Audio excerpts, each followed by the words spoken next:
Eh bien, bonjour à tous et toutes.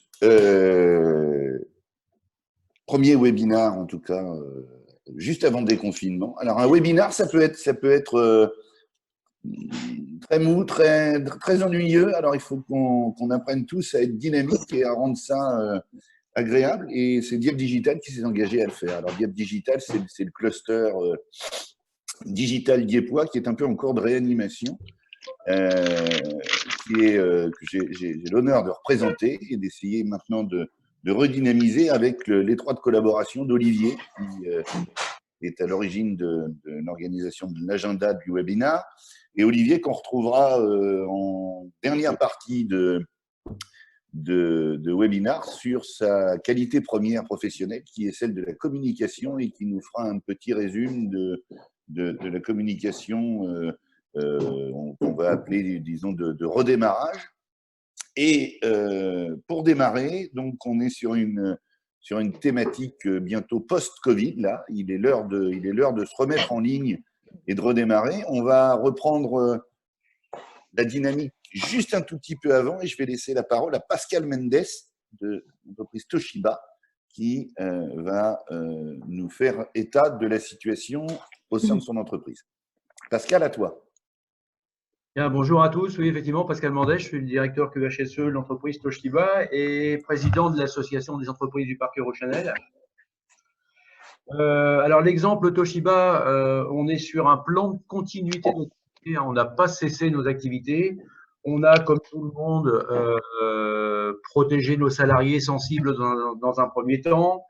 On a bien entendu mis en télétravail tous les postes sur lesquels il y avait possibilité de télétravailler facilement.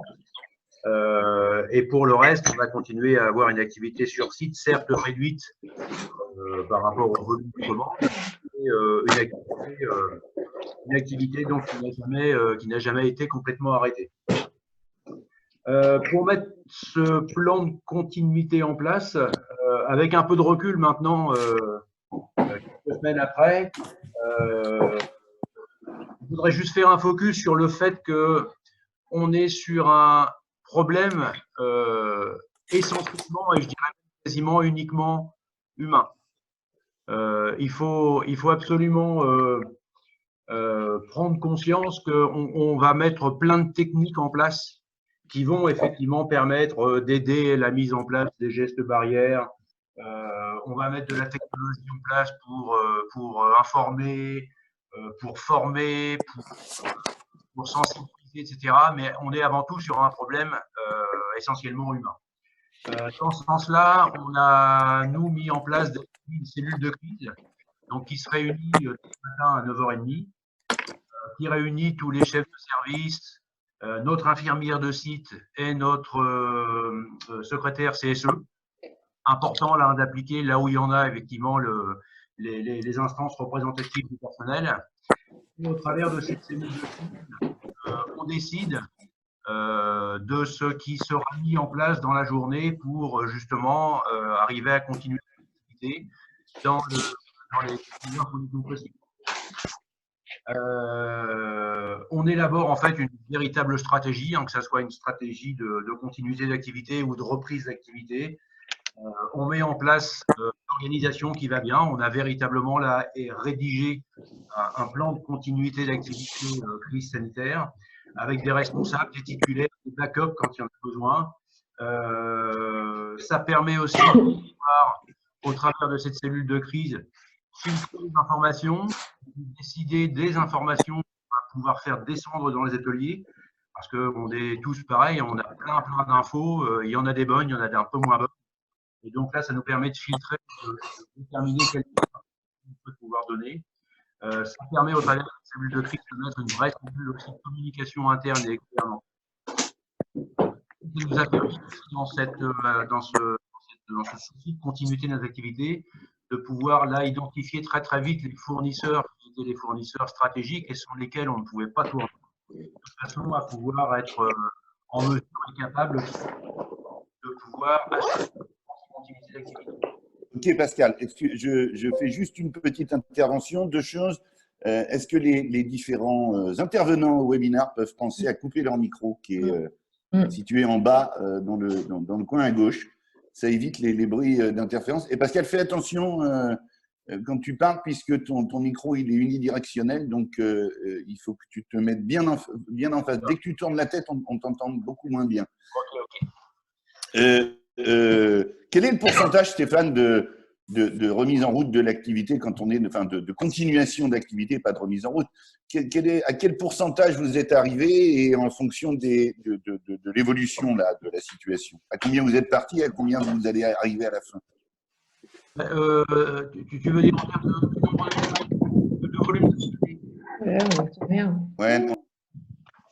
Alors, volume d'activité sur des activités qui sont complètement les unes différentes les unes des autres. Sur une activité comme le tonnerre, la production de tonnerre, on a pour l'instant la chance d'avoir quasiment un volume d'activité équivalent à 80% d'un volume à peu près normal.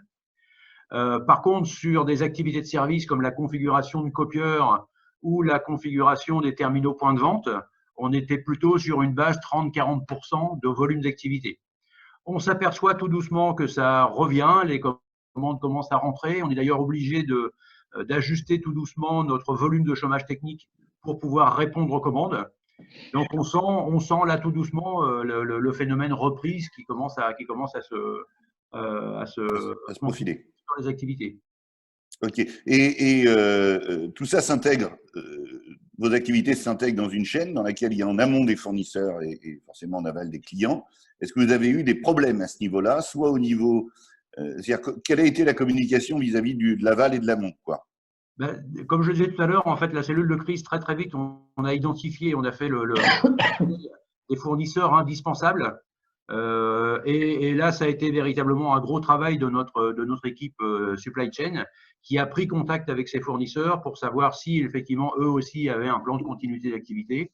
On a bien su faire dans un premier temps un focus sur nos stocks et ça nous a permis de déterminer qu'on avait pour certains un stock suffisant pour vivre un petit peu sans eux. Et puis on a le fait qu'on continue en fait à produire nous de notre côté nous a permis aussi quelquefois de certainement décider un certain nombre de nos fournisseurs à eux aussi relancer une production parce qu'on avait effectivement nous des besoins. C'est à ça que je voulais arriver un petit peu, c'est-à-dire que ce phénomène de reprise,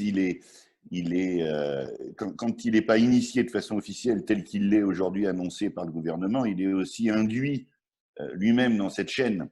Et effectivement, là, c'est là que la solidarité de l'entrepreneuriat arrive.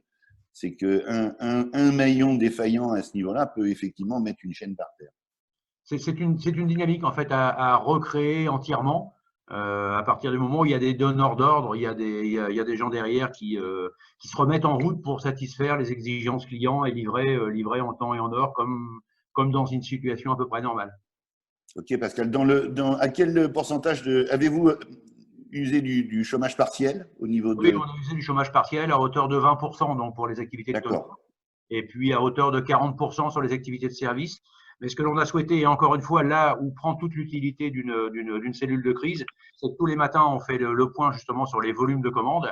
Et ça nous a permis, par exemple, pour cette semaine, l'exemple de cette semaine, à partir d'aujourd'hui, de ne plus de demander à des équipes de ne plus être en chômage partiel, mais à revenir sur un temps complet de travail de 7 heures, puisqu'on a effectivement des commandes à assurer et à honorer.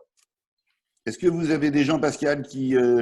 c'est un propos bienveillant, qui ont refusé de venir travailler par peur?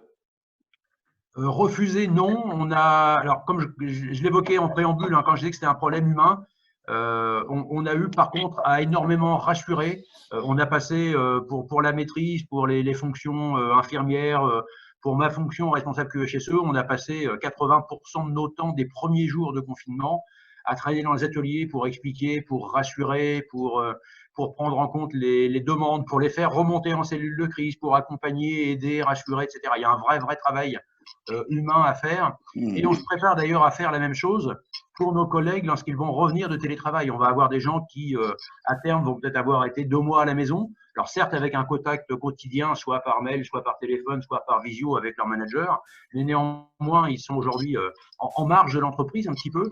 Et là, on est en train de préparer un plan de déconfinement interne. C'était le propos d'ailleurs de notre réunion de 9h30 là, ce matin en cellule de crise, où on va… même chose, accueillir ces salariés de nouveaux entrants, les former à ce qu'on a mis en place, les informer sur ce qu'on a mis en place, prendre en compte leurs inquiétudes, Mmh. s'assurer que sur le terrain, il y ait bien toutes les dispositions possibles et imaginables pour qu'ils rentrent dans les meilleures conditions possibles. On sent bien, effectivement, pour ces gens-là, quand on les a au téléphone ou en visio, une inquiétude. Bien sûr. Ils sont dans leur petit cocon familial, on va revenir demain dans le grand bain et il faut absolument les accompagner. Et là encore une fois, il y a un gros travail humain à faire autour. Super. Merci Pascal Mendes. De rien. À toutes et à toutes. Alors, sauf si tu as, je vais te laisser peut-être faire une petite conclusion dans 2 secondes. On aura à toutes et à toutes, prenez des petites notes. On aura un quart d'heure d'échange à la fin, au cours duquel vous pourrez poser des questions à Pascal si besoin. Est-ce que tu as un autre point à développer, Pascal? Non. Simplement, encore une fois, pour les chefs d'entreprise qui vont être confrontés à ce plan de reprise, mettre véritablement les moyens pour aider, accompagner, rassurer, etc. On est véritablement sur une problématique humaine avant d'être une problématique technique. Le biais qu'on pourrait prendre, c'est d'essayer de se focaliser sur les moyens barrières, les équipements, les machins, les trucs, les bidules. Mais les machins, les trucs et les bidules, ils n'ont qu'une seule visée finale, c'est véritablement de faire en sorte que l'humain se retrouve de nouveau, entre guillemets, bien dans l'entreprise. Et c'est là-dessus, je pense qu'il faut faire un gros focus. Merci Pascal.